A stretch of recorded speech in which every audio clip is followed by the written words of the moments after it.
Welcome to my channel. Listen to my stories every day. Comment, like and subscribe to my channel. Enjoy listening. The sun had already set by the time I picked up my daughter, Ellie, from school. The air was crisp, heralding the coming of autumn.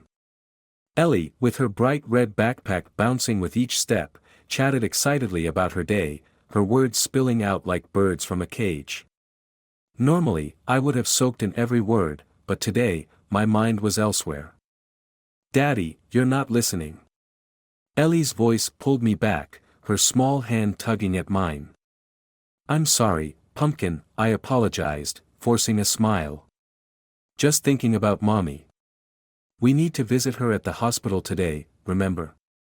Ellie's face fell slightly at the mention of her mother. "Is she going to be okay?" "I hope so," I replied, my voice more uncertain than I intended. At the hospital, the antiseptic smell filled my nostrils as we navigated the corridors to the pathology department. I felt a growing knot in my stomach.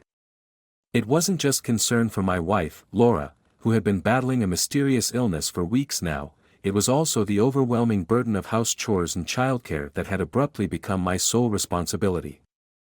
Finally, at the counter, I asked for the test results. The clerk handed me an envelope with a polite smile, oblivious to the turmoil inside me.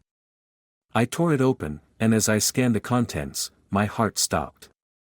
"What's wrong, Daddy?" Ellie's voice was tinged with worry. I stared at the paper. The words made no sense. It couldn't be. Ellie's blood type was AB positive. A cold sweat broke over me. Laura and I were both type O. It was genetically impossible for us to have a child with AB blood. In that sterile hospital hallway, my world turned upside down. My initial shock slowly morphed into a seething rage. The implications were clear and damning. "Nothing, sweetheart," I managed to choke out. "Let's go get some ice cream, okay?" Ellie nodded, her earlier excitement dampened by the heavy atmosphere and my distracted mien. The drive to the ice cream shop was silent. My thoughts raced as I tried to piece everything together. The late nights Laura claimed were spent at her sister's place, the frequent, hushed phone calls, her increasing detachment, it all led to a singular, painful conclusion. After Ellie happily licked at her chocolate cone, oblivious to the storm brewing within me, we headed home. I needed answers, and I needed them now. My grip tightened around the steering wheel, the leather creaking under my fingers. As we pulled into the driveway, the house looked the same as it always did, quaint with the porch light casting a warm glow. But as we entered, the sound of laughter, not Ellie's, not mine, echoed through the halls, shattering the illusion of normalcy I had clung to. Heart pounding, I instructed Ellie to wait in the living room, her confusion palpable. I moved stealthily toward the bedroom, the laughter growing louder with each step. The door was ajar. Pushing it open, I was met with the sight of Laura, scarcely clothed, her laughter dying on her lips as she looked up and saw me. Beside her, a man, just as undressed, his face turning from amusement to fear. My vision blurred red as I fought to maintain control, for Ellie's sake.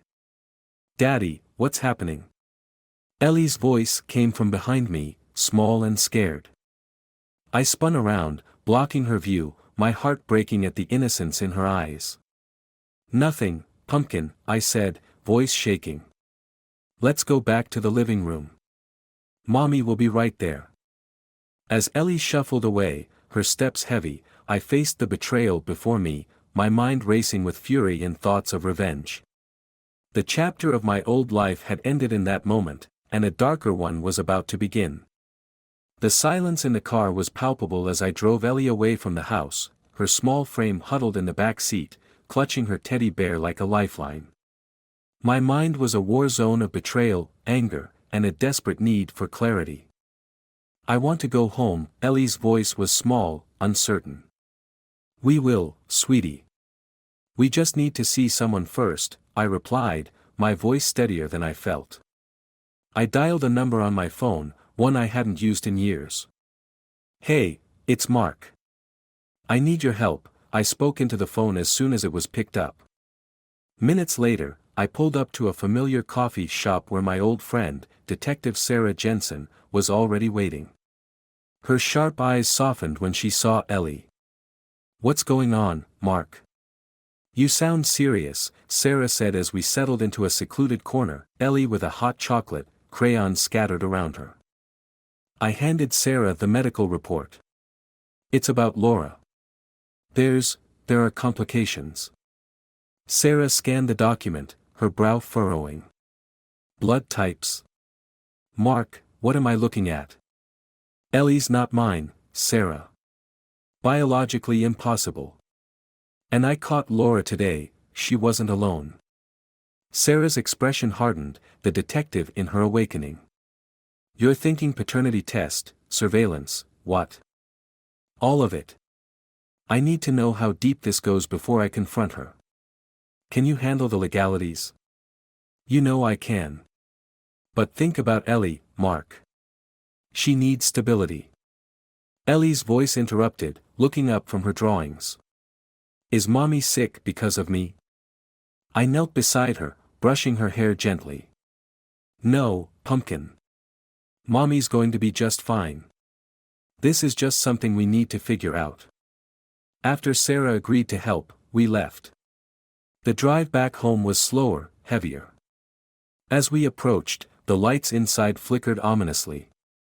I hesitated at the door, steeling myself for the confrontation. Laura was waiting in the living room, her eyes red, a mix of defiance and guilt in her posture. The man was gone. She stood up as we entered. "Mark, How long, Laura?" My voice was cold, cutting her off. "It's not what you think," she began, wringing her hands. "Save it. I know Ellie isn't mine." I threw the medical report on the coffee table. "Who is he, Laura? Who's the father?" Laura collapsed onto the sofa, sobbing. "I was going to tell you." "When?" "After I raised another man's child." My voice rose, a crescendo of betrayal. Ellie tugged at my arm. "Daddy, why are you yelling at mommy?" I softened, kneeling to hug her. "It's going to be okay, Ellie." Turning back to Laura, I demanded, "I want the truth, all of it." Laura looked between Ellie and me, her face crumpling. "His name is Daniel. It was just a mistake. It didn't mean anything." "A mistake?" I echoed, my voice hollow. Sarah's words echoed in my mind, reminding me of the legalities and the need to keep things civil for Ellie's sake. "I'm going out. When I come back, I want him here. We're settling this tonight." Laura nodded, defeated, as I grabbed my keys and headed out, leaving behind the shattered remnants of what I once thought was a perfect life. As I drove, my phone buzzed. It was Sarah. "Paternity test scheduled for tomorrow. And Mark, be careful tonight." "Thanks, Sarah," I said, my voice grim. "I will be." The storm was just beginning. The air was thick with tension when I returned home that evening. The setting sun cast long shadows across the room, mirroring the darkness settling over my thoughts. Laura was pacing by the window, her anxiety palpable as she turned to look at me entering. Beside her, a man stood, Daniel, I assumed, his posture rigid, his eyes wary. Ellie was nowhere in sight, hopefully tucked away in her room, shielded from the storm about to break. "Mark," Laura started, her voice shaky, "this is Daniel." Daniel extended a hand, which I ignored, my gaze fixed on him. "You're the father." He swallowed hard, nodding. "I'm sorry you had to find out this way." "Sorry doesn't quite cut it," I said, my voice low and controlled. The fury was there, an undercurrent, but for Ellie's sake, I kept it at bay. "Mark, please, let's all sit down and talk this through," Laura interjected, her eyes pleading. We sat, the three of us forming a triangle of uneasy truths. Daniel was the first to break the silence. "I didn't know about Ellie when it happened with Laura. I found out much later, and by then, you decided to keep it a secret, I finished for him, my tone bitter. It was a mistake, Laura said again, her voice breaking. We never meant to hurt you. Mistakes don't last for years, Laura. Lies do, I retorted sharply. My heart was racing, each beat a hammer against my ribs. Daniel looked down, his face contorted with guilt. I've wanted to come clean many times, but... But what? You thought playing family with my wife was better behind my back. My sarcasm was a blade, cutting through the pretense. No, that's not it, Daniel protested. I've been trying to end it. I swear. Laura turned to him, her expression one of shock. End it? You said. I lied, Laura. To you, to Mark. This wasn't right. It isn't right. I leaned forward, my hands clenched. You're only here because you were caught. Both of you. If I hadn't seen those test results, would you have ever told me? Would you? They were silent, the truth too heavy on their tongues. Where do we go from here? I asked, my voice almost a whisper, fatigue bleeding through the anger. Laura's eyes were filled with tears. I don't know, Mark. I don't expect you to forgive me. I want to make things right for Ellie. Making things right starts with honesty. Complete transparency, I said. Starting with a paternity test for Ellie. And we need to figure out custody. She deserves to know who her real father is. Daniel nodded solemnly. Whatever you need from me, I'll provide. Financial support, a presence in her life if she wants it. Whatever it takes. I looked between them, my mind racing with legal strategies and custody arrangements. We'll sort out the details with lawyers. For now, Daniel, you should go. Without another word, Daniel stood and left, the door closing softly behind him. Laura sobbed quietly, and despite everything, a part of me ached to comfort her. But the breach between us felt too wide, the trust irreparably shattered. I'll sleep in the guest room, I said quietly, standing. We'll talk more tomorrow. With lawyers.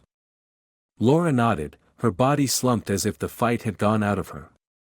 As I turned to leave, the weight of the day pressed down on me, the future uncertain and daunting. But my resolve was clear, to do what was best for Ellie, no matter the personal cost. The road ahead would be difficult, but for my daughter's sake, I was ready to walk it.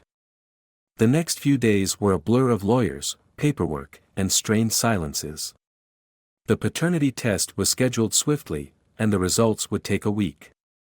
In the meantime, Ellie was blissfully unaware of the storm raging around her, her innocence a stark contrast to the complexity unraveling in our lives. Laura and I communicated only through necessity, the air thick with regret and unspoken apologies.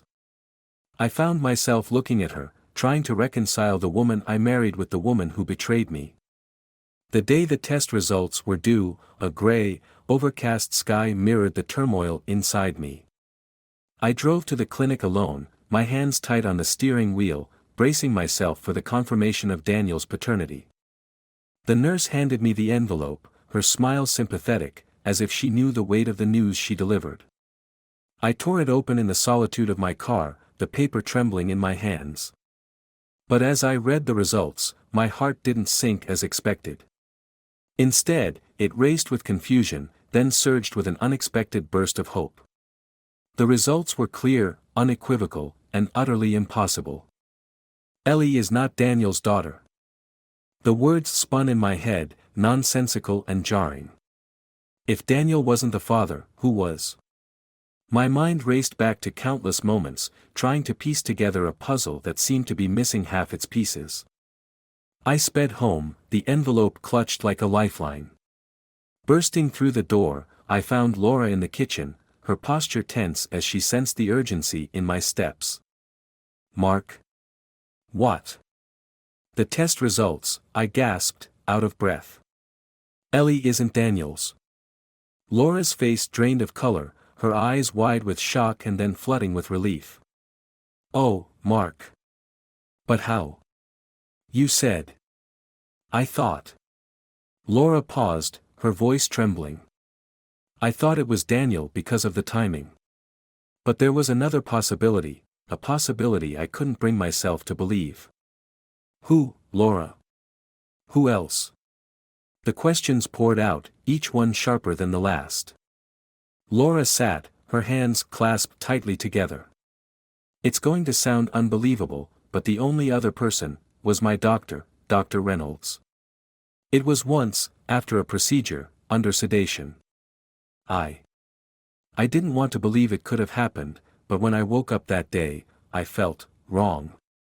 But I convinced myself it wasn't possible." I reeled, the implications horrifying. "You think he—" I didn't want to believe it, but now, what other explanation could there be? Laura's eyes were filled with tears, her voice a whisper of despair. The room spun as the gravity of her words hit me. If true, this was not just infidelity, it was something far darker. "We need to confront him," I said decisively, my protective instincts overtaking all else. "We need the truth." Together, we went to Dr. Reynolds' office, confronting him with the accusations and the paternity test. His initial denial wilted under the weight of the evidence, and, faced with the potential of legal action and exposure, he confessed to the unthinkable. The following weeks were a storm of legal proceedings. Dr. Reynolds faced charges, his license revoked. The community reeled from the scandal, his other potential victims coming forward. Through it all, Laura and I found a strange, tentative path back to each other, forged through shared trauma rather than love. We agreed to start anew, not as husband and wife, but as partners in parenting, devoted to Ellie's well-being above all else. As I tucked Ellie into bed one night, her small hand in mine, she whispered, "Daddy, are you and Mommy okay now?" "We're getting there, Pumpkin," I replied, a smile breaking through the shadows. "We're getting there." And as I turned out the light, leaving her room filled with soft, comforting darkness, I knew that while the road ahead would be challenging, we were finally stepping out from under the pall of deceit into a future where honesty, however painful, would guide us forward.